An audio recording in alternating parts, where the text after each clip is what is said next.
Hello everyone, आज हम बात करेंगे आर के बारे में कि आप जब ऐसे राइटिंग स्टार्ट कर रहे हैं वहाँ पे आपका क्या अप्रोच होना चाहिए और हमें कैसे ऐसे राइटिंग स्टार्ट करना चाहिए। कभी कभी होता है कि जब हम शुरुआत करते हैं तो हमें समझ नहीं आता है कि हम ऐसे राइटिंग स्टार्ट कैसे करें, कैसे हम जो है इसका फ्लो बनाएं और जो है हमें सबसे ज़्यादा तो समझ में नहीं आता हम शुरुआत कैसे करें।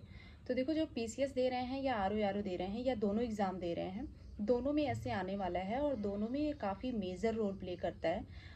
मुझे लगता है कि लिस्ट में आने में दो ही पेपर का सबसे बड़ा रोल होता है पीसीएस में, एक ऐसे एक इथिक्स। क्योंकि ऑप्शनल भी अब लगभग सेम हो गया है, तो वहाँ पे आपका जो है अप्रोच या आपकी पर्सनालिटी उतना नहीं दिखती है, लेकिन एथिक्स में और ऐसे राइटिंग में आपकी पर्सनालिटी भी दिखती है कि आप किस तरीके से चीज़ों को लेके सोचते हैं। और सेम चीज़ आपका होने वाला है आर में, क्योंकि जो है मेंस में ऐसे राइटिंग बहुत बड़ा रोल प्ले करेगा। हिंदी तो लगभग सब लोग वैसे ही सेम ही ज़्यादातर लोग अप्रोच रखते हैं और ज़्यादातर लोग सेम बुक्स फॉलो करते हैं, सेम कंटेंट होता है, तो बहुत ज़्यादा मार्क्स में डिफरेंस नहीं आता है। लेकिन इससे बहुत मेजर रोल प्ले करता है आपको लिस्ट में आपका नाम आएगा कि नहीं, और कौन लिस्ट में रहेगा कौन बाहर होगा, ये डिफाइन करता है। तो मुझे लगता है कि एसए को लेकर के हमें बहुत ही जो है सीरियस रहने की ज़रूरत है। इसलिए मैं कहती हूँ कि करंट अफेयर्स मैगजीन से पढ़ना क्यों ज़रूरी है, क्योंकि आपको बहुत सारा कंटेंट मिलता है, वहाँ पे डाटा मिलता है, कोई लॉ आ रहा है उसके बारे में आप डिटेल में पढ़ते हैं। कभी कभी क्या होता है ना कि हम सोचते हैं कि करंट अफेयर्स के लिए हमने वन लाइनर पढ़ लिया या फिर इस तरीके की करंट अफेयर्स की जो वीडियोस आती हैं उसको हमने देख लिया, हमारा वहाँ से कवर हो जाएगा, तो हमें क्या ही ज़रूरत है मैगजीन या न्यूज़पेपर पढ़ने की। बट जब आप मेंस देते हैं, बहुत सारे बच्चों का इसीलिए रुक जाता है क्योंकि जो है वो प्रीलिम्स तो निकाल लेते हैं कभी कभी, लेकिन उनका मेंस तैयार नहीं होता है और मेंस में लास्ट में इतना ज़्यादा बर्डन हो जाता है कि फिर वो कुछ नहीं हो पाता है। ठीक है, तो पॉइंट टू पॉइंट इस चीज़ को अगर आप नोट कर लेंगे तो मुझे लगता है कि ज़्यादा बेनिफिट होगा। इसलिए जो है पहला पॉइंट मैं ये कहूँगी कि जैसे आपको ऐसे लिखना है तो आप शुरुआत इस तरीके से करें कि सिलेबस ले लें। और सिलेबस में जैसे देखें कि जो है 3 पोर्शन होता है और तीनों से एक एक ऐसे आपको लिखना रहता है। तो तीनों पोर्शन में ना, जो पहला है जैसे कि जो साहित्य वाला है और दूसरा जो इसमें साइंस और इन्वायरमेंट आता है, इन दो पोर्शन में ना बहुत सारी चीज़ें ऐसी हैं जो कि पहले से डिसाइडेड हैं, वो बहुत ज़्यादा बदलेंगी नहीं। बदलेंगी ये कि जैसे आपको कोई चीज़ उसमें करंट से कनेक्ट करना है, तो जैसे आप मैगजीन पढ़ रहे हैं या कोई डाटा है या गवर्नमेंट की कोई स्कीम आई है उसको लेकर के, या साइंस को लेकर के जो भी हमारे अभी जैसे चंद्रयान हुआ और बहुत सारी चीज़ें हैं जो करंट में रहती हैं, उसको आप जोड़ करके विज्ञान प्रौद्योगिकी में आप यूज़ कर सकते हैं।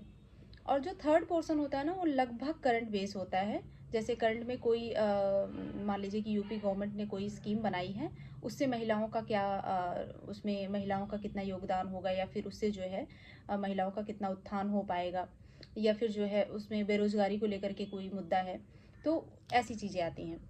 तो वो करंट से रिलेटेड होता है, वो भी आप तब कर पाएंगे जब आप करंट अच्छे से पढ़ते हो। ठीक है, लास्ट में क्या होगा ना, देखिए किसी कोचिंग में जाएंगे आपको ढेर सारा मटेरियल मिल जाएगा, बट उसको हजम करना ना, वो आप डाइजेस्ट कर पाएँ, ये बहुत बड़ी बात होती है और वो हो नहीं पाता है।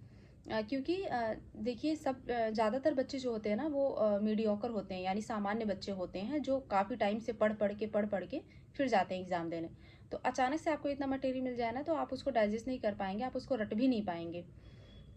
दूसरा पॉइंट ये है कि जैसे आपको फ्लो बनाना है, तो आप पहले से वो होलिस्टिक अप्रोच होना चाहिए आपका। जैसे कि आप कोई ऐसे लिख रहे हैं तो उसमें उसका जियोग्राफिकल क्या आपका उसमें इंटेंट है, या फिर उसका इकोनॉमिक पे क्या असर पड़ रहा है, या इसका कुछ हिस्टोरिकल बैकग्राउंड है। जैसे मान लीजिए आप एग्रीकल्चर पे लिख रहे हैं, तो क्या उस पर्टिकुलर टॉपिक से रिलेटेड कोई आंदोलन हुआ है पास्ट में, उसको आप मेंशन कर सकते हैं कि कहाँ हुआ है, किससे रिलेटेड हुआ है, उससे रिलेटेड कोई जयंती या फिर कुछ मनाया जा रहा हो उसकी याद में। इन सब चीज़ों को अगर आप ऐड करते हैं तो वो आपका ऐसे जो है काफ़ी इन्हेंस होके आता है, और ये मतलब आपका जो फ्लो है वो मेंटेन रहता है। ऐसा नहीं कि पता चला आप हिस्टोरिकल कुछ लिख रहे हैं और अचानक से आप जो है ज्योग्राफी में घुस गए, तो उससे क्या होता है ना कि एग्जामिनर जब पढ़ रहा होता है ऐसे, तो उसका फ्लो टूट जाता है और फिर वो लगता है कि हाँ ये तो रटी रटाई चीज़ें हैं। तो इन चीज़ों को ध्यान में रख के, और सबसे बड़ा क्वेश्चन ये आता है ना कि हम ऐसे चेक किससे कराएं। कभी कभी होता है जैसे आपने कोचिंग नहीं ज्वाइन की है, तो आप कैसे चेक कराएंगे, इसके लिए बच्चे परेशान होते हैं, हम सब भी परेशान होते हैं कि हम ऐसे चेक कैसे करें। मुझे लगता है ना कि ऐसे खुद से चेक करना चाहिए। आज अगर आपने इस संडे लिखा है तो आप उसको लिख दीजिए, लिखने के बाद जो है तुरंत मत चेक करिए, आप उसको लिख के रख दीजिए। 1-2 ऐसे हो जाए, उसके बाद किसी खाली टाइम में आप बैठिए और अपना ऐसे लेकर खुद पढ़िए और आप देखिए कि क्या कुछ मिस रह गया। अगर तुरंत आप पढ़ेंगे ना, तो तुरंत आप कोई बुक खोल लेंगे, कोई डाटा देख लेंगे, अरे लाओ मैं इसको यहाँ पे लिख देता हूँ या लिख देती हूँ, ऐसा करेंगे आप। लेकिन अगर आप जो है बाद में चेक करेंगे ना, तो आपको खुद ही लगेगा कि अरे ये चीज़ तो मैंने यहाँ पे मिस कर दी, मुझे ये चीज़ यहाँ पे लिखनी चाहिए थी। तो इस तरीके से देखिए, खुद ही अगर आप चेक करेंगे ना, खुद ही आपका जो है, जो आपकी जो आत्मा है ना, वो खुद ही गवाही देगी कि हाँ, कहाँ पे क्या गलती है, उसको क्या ठीक करने की ज़रूरत है। इन चीज़ों को अगर ध्यान में रख के हम सब ऐसे राइटिंग की प्रैक्टिस करेंगे, तो मुझे लगता है कि मेंस में काफ़ी बेनिफिट मिलेगा। प्रीलिम्स के लिए अभी जो टाइम है, बहुत सारे सब्जेक्ट आपको एक साथ पढ़ने हैं, तो बोरियत होगी। उस बोरियत का जो टाइम है ना, उसको यूटिलाइज़ करिए ऐसे को पढ़ने में। जैसे कोई नया टॉपिक आप साहित्य से रिलेटेड कोई टॉपिक पढ़ लीजिए, कोई बुक पढ़ लीजिए, जैसे गोदान है। इन तरीके की जो मैगज़ीन है, उसको आप पढ़ लेंगे ना, आपको ये कहानियाँ जो हिंदी साहित्य की हैं, ऐसे पढ़ेंगे ना, तो वो जब आप ऐसे लिख रहे होंगे, तो आपके बैक ऑफ माइंड में वो चलेंगी और आपको लगेगा कि हाँ, मुझे ये चीज़ इसमें ऐड ऑन करनी चाहिए। तो जो काफ़ी समय से इंसान पढ़ता पढ़ता रहता है ना, वो चीज़ें जो कलेक्ट होती रहती हैं आपके माइंड में, वो ऐसे में निकलती हैं। और लोग कहते हैं कि जो ऐसे होता है, उसमें आपकी पर्सनालिटी दिखती है, आपकी पॉजिटिविटी दिखती है, लाइफ को लेकर के आपके क्या गोल्स हैं वो सारे दिखते हैं। जैसे मान लीजिए बेरोज़गारी पे है, तो आप एज ए स्टूडेंट आपने बेरोज़गारी में क्या फेस किया है या क्या प्रॉब्लम्स आती हैं, वो सारी चीज़ें आप वहाँ पे लिख सकते हैं। कुछ कोट ऐड कर सकते हैं, कुछ शायरी या फिर इस तरीके की कुछ चीज़ें अगर आप लिखते हैं, तो वो आपके एसे को बेस्ट बनाता है और औरों से अच्छा दिखाता है और आपको अच्छे मार्क्स मिलते हैं। तो मेरा जो एक्सपीरियंस रहा है, मैंने इस तरीके से ही ऐसे लिखना अभी तक सीखा है। तो यही मैं चाहती हूँ कि जो अपनी फैमिली है, ये सब भी आप लोग भी सीखें। और आगे भी अगर कोई क्वेश्चन आपका रह जाता है, तो कमेंट बॉक्स में लिखिए।